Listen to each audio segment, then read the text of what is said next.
controversial drag race opinion they defend against an army of the fandom. So, RuPaul's Drag Race, there was a subreddit which serves as an online Piazza del Popolo for all things RuPaul Drag Race related, recently rehashed the fandom's most controversial opinions. For example, here's one that the person wrote in the article. They said, I think that when RuPaul is close to retiring, her successor should be chosen through a Willy Wonka-esque all-star season. You want to know something? That might not be a bad idea. Why don't they do like, okay, I'm retiring, so now I'm looking for a successor. And you know what? It'd be funny if they did all of that and it turns out that it's Michelle Visage. They would do something that shady like they have Michelle Visage doing the other season. So anyway, let's pull that up. As like for context, this picture. So it says that to move on from this article. So they came up with 10 things that in regards of, what some people will defend against the army of the fandom. Number 10 is not a flip sync, it's a lip sync. Now, I do agree with that. They're saying lip sync is not about jumping, splitting, and reveals. It's about lip syncing to the song with your lips and face. This is what a Reddit user, Leonard _ Snow, had to say. I don't care if you won 30 awards for dancing. If the dancing is good, but I can't see it on your face, then sorry, it was pretty bad. Controversy get brave, and in many cases, I think very true. While many lip syncs with flips and tricks leave my mouth agape, Chi Chi DeVayne brings me to tears every time I watch her lip sync against Thorgy Thor, and I'm telling you, I'm not going. There's a time and place for each style, but I love to see more queens really lean into old school dramatic lip syncs more often. And here's another one they need to bring up too. Keegan Michaels versus Latrice Royale. When they performed Natural Woman, you had Latrice up there just holding court, embracing, like feeling herself. She was singing, she was feeling the moment. But then you had Kenya twirling like she was freaking Kenya, the other Kenya Moore. And I'm sitting there like, that's not what this song is. Every performance does not need to be a flip, a jump split, all the crazy theatrics, a dip, because they call it death drop. I hate when y'all call it that. It's not what it is. If you're going to use ballroom moves on the stage, you need to use the proper terminology. And so when you have girls up there doing dips or whatever, that's not what this performance calls for. It's like, I do miss that old school vibe where people get up there and they actually embody the song, emote through the performance. Everything doesn't need to be, an 8 count. Number 9, they said drag race is for what?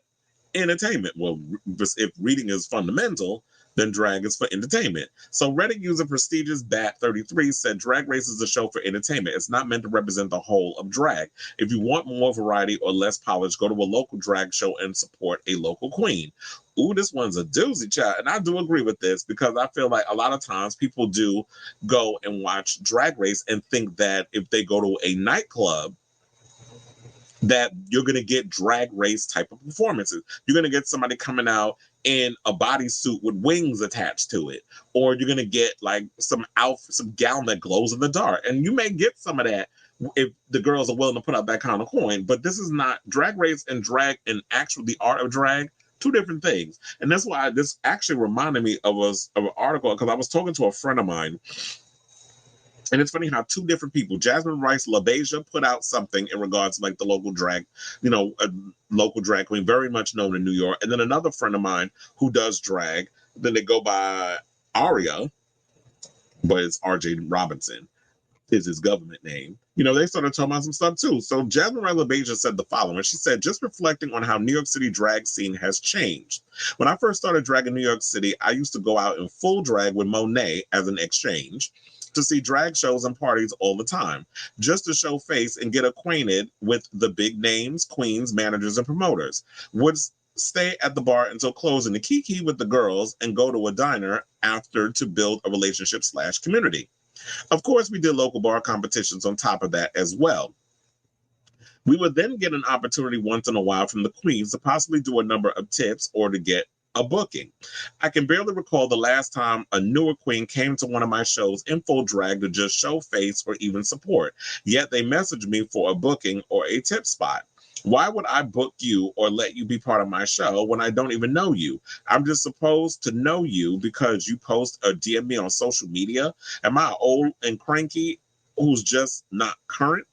Is it because I'm not having a brat summer? Child, not the brat summer reference. I'm about sick of Charlie XA. You know I'm a fan of hers, but y'all keep referencing that. It's getting on my damn nerve. But there's no shade to you, Jasmine. But I was speaking to another friend of mine who does drag, and they were saying that it's like, but some of the girls do show up and they support the local queens. They'll go up there, they'll help pick up, they want to be apprenticed because that's the way that a lot of these girls got to come up. Back in the day, that used to be kind of that. They would give you opportunity to do the amateur nights, to put you on a thing so that way you can get the tips as well. And they would help pick up your money and put it, after you got your tips and those other stuff. And they would do the things that need to be done. But a lot of times the girls don't be seeing it for these new kids that's coming up. And it's like nobody's trying to steal away your situation. There's enough bars, trust and believe, in New York that can house enough people. We have like over at least 70 New York bars in New York in the 5 boroughs. Well, I'll say 4. I don't know about Staten Island. But for the most part, there's a lot of those spots. So support the local girls is what I'm trying to say. So my friend basically said this. When me and Angelique were lucky and blessed enough to get a show opportunity at one of the most popular local gay bars here in NYC, one of the first things we wanted to implement was offering a weekly tip spot to other performers. We obviously couldn't afford to offer these performers base pays, but we wanted to be able to share the spotlight and performance opportunities while being able to give back to the community that was helping us flourish. With that being said, is there a reason that more drag shows here in NYC don't offer tip spots to performers? It's often a cast of performers doing shows weekly. Is there a reason that those casts can't have a rotating list of tip spots? It could be as simple as just letting that guests do one number. Imagine the shared opportunity we would all have if every show implemented a mandatory tip spot. Does that make sense? Do I sound stupid? Let me know what you think. And I definitely want to know what y'all think in regards to that too, especially if you're someone who's a lover of drag or you are a local queen or just a queen in general who does drag. Like I would definitely know that. And I think what a friend of mine was saying was that they think the reason why a lot of these girls don't give the younger up and comers who put in the work, who definitely go to the clubs and support these girls because they want to be apprenticed by them, the opportunities. This is why a lot of times they resort to going on social media and doing their tutorials and being a internet drag girl rather than a club drag girl or a bar drag girl, because these people that are already in these positions are gatekeeping. So there's that. So it is genuinely something I definitely want to hear about. So now, number 8, they said, enough original IP for Snatch Game. I think Reddit user Santos Drag Mother makes a point when they said, no one who invents a character for Snatch Game should win. Even characters who are not well known to RPDR audiences. Plain's character, the Golden Oldies character, are still people they have to impersonate who do have an audience with a fan base. I think it's always a risky move. Some are smart, like Anitra, who pivoted away from Gordon Ramsay and instead played his fictional sister, Georgina Ramsay, upon Rue's suggestion. That's a smart drag queen right there, but there are others doing original characters who are making a much less smart move. Listen, they all can't be Evie Oddly's Boogeyman. Well, yeah, I think it just depends on the situation. It's like, yeah, you need to, if you're going to do Snatch Game, you need to do it based off characters. And then, yeah, if they're going to be like, I don't see you doing Gordon Ramsay, but do Gordon Ramsay's sister. Where it's like, you could take those Gordon Ramsay isms and apply it to the sister, the imaginary, or, because you don't know the sister. And then you could just make stuff up on regards of that. But yeah, Evie Oddly as the Boogeyman, that was pretty funny. But it's like, yeah, or like when you had Little Edie with Jinx Monsoon, that was a real character that she played. That was funny. Or when she did Judy Garland, that was funny. So it's like, yeah, but if y'all can't come up with some interesting stuff, then maybe they need to stop doing Snatch Game altogether. Number 7, Rusical should be performed live and in color. A truly hot take. It said, Camellia Lily said, I don't care if they're terrible at it. I 100% prefer, excuse me, when the queens perform the vocals for musicals. Otherwise, it's not a musical to me if they're just lip syncing.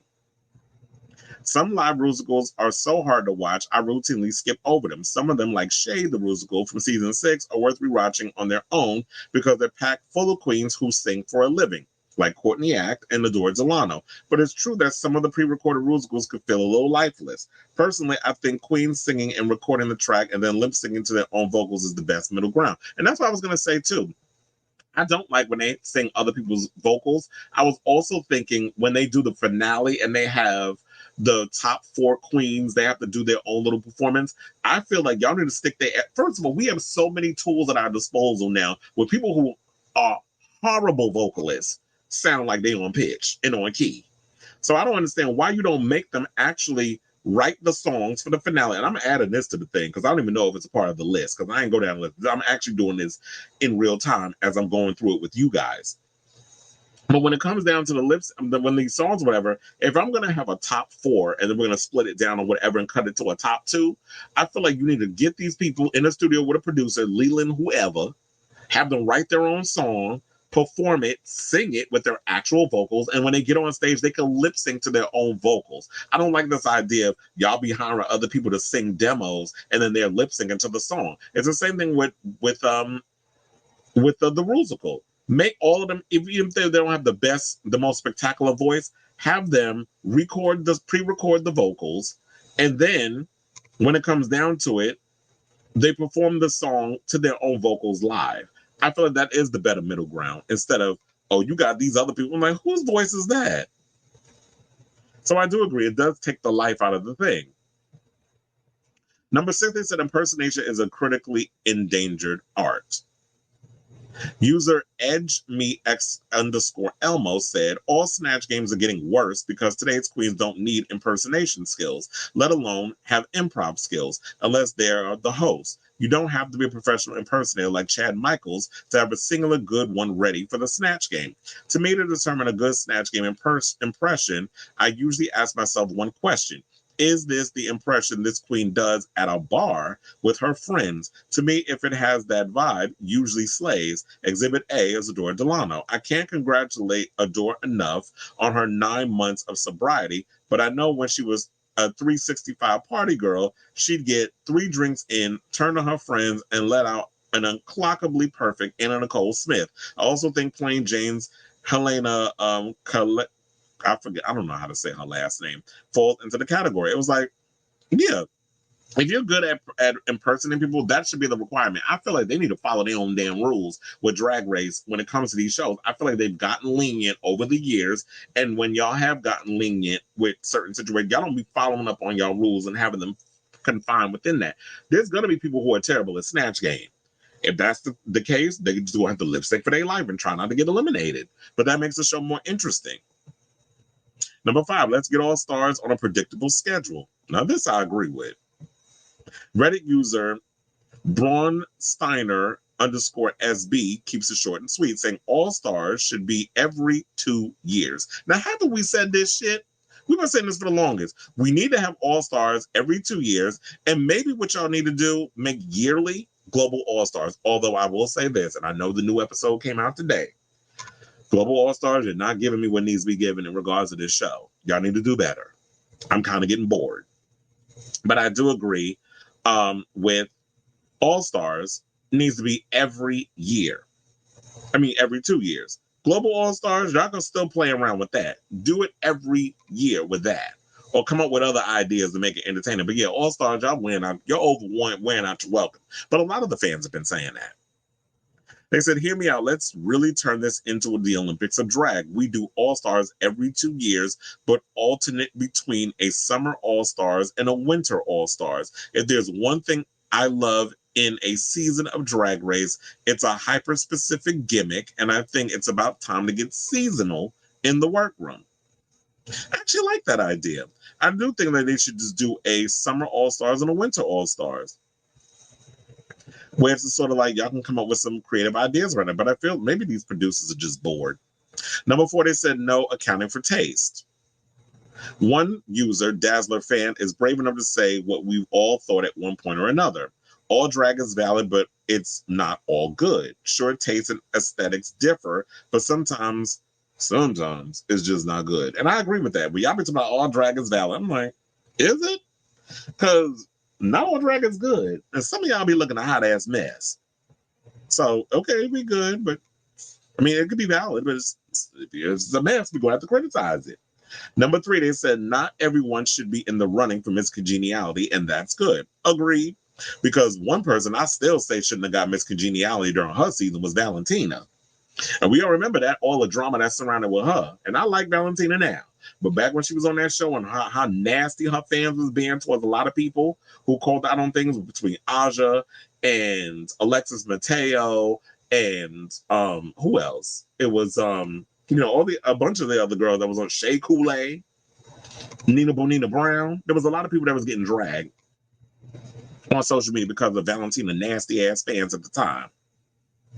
I don't know if they've calmed down since then, because I don't be paying attention like that. But back when that show, when her season was on, and I know they were, the Latino community, or maybe it was the Mexican community, I don't know. But they never seen nobody like a Valentino on their show. I could see why they was acting the way they was acting, but it was unprofessional. So they said, so High_Nabby said, drag queens don't have to be nice or politically correct. Let them be rotted and flawed. Put down the pitchforks and the torches. For a fandom that loves the aesthetics of Divine, but might not appreciate her if we were to be a contemporary queen, I think this is an astute observation. I also think let them be rotted is an excellent way to make this argument. I do love the term let them be rotted. But yeah, it's just like, let them be rotted and flawed. That's what we love about our queens. I don't want them to be perfect. One of the things I hate about Drag Race is the fact that they sit up in here and they try to self-produce. Y'all don't sit up here and be your authentic selves. You're up here worrying about, oh, what's the fandom going to think? Oh, I don't want to get dragged on social media. And I get it. Not everybody is built to deal with being bullied online and stuff. But if they're in this pressure cooker that is the Olympics of drag, or just RuPaul's Drag Race, and you're on set 14 to 16 hours a day, you don't have access to a phone, you're just having to film this show with each other for about a month and some change, you viewers at home have to allow these queens to go through what they going through on the show and not be up in here going on social media with y'all bullshit, because you're not in the room with them. So let the show be the show. The number 2 I agree with. They said more design challenges. User Irish Lad wants to put these queens to work. They said there should be more design challenges per season to really separate the capable creatives from the wild openers. ETA minute 3 per season, 1 near the start, 1 midway, and 1 near in the end. I don't know why we got to do 3. Or it's a minimum. I think they said 3. Why got to be 3? I actually like when they do the design challenges. And so I know sewing is hard, and I have bias given that my mom was a customer and seamstress by trade. This is what the person said in the article. But this one I get. RuPaul's Drag Race has now had how many seasons and spinoffs? And here's the thing, what I don't get. We are going into season 17, correct, in 2025? If I hear one more of you bitches go up on there and tell me, I don't know, so. How? How do you not know how to sew? You know that's a requirement when you do this show.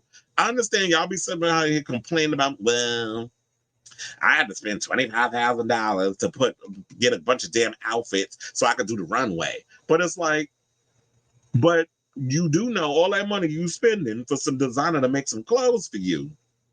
Y'all should, if you going on Drag Race, y'all should be actually taking the time to learn how to use a goddamn sewing machine. At this point, there's no excuse. We already know the show was built. The very first, in the beginning of Drag Race, how this show came about, supposed to be a cross between Project Runway and America's Next Top Model. Now, if y'all know that Snatch Game is coming, if you know that the reading is fundamental, the reading challenge is supposed to be coming, if you know that, when I was thinking about this, do they still, see, that's why I got to watch season 16 again, because I don't remember. The puppet segment, because everybody loves puppets. I do love the puppet segment where they be sitting there just dragging up the puppet and they read each other based off the puppet. RuPaul's Drag Race has their staples within the show. If y'all are just as prepared to know that Snatch Game is coming, all these other little challenges that we do throughout the season, y'all definitely know that y'all got to learn how to use a goddamn sewing machine. There's no excuse at this point. So I do believe that we need more design challenges. I love the design challenges.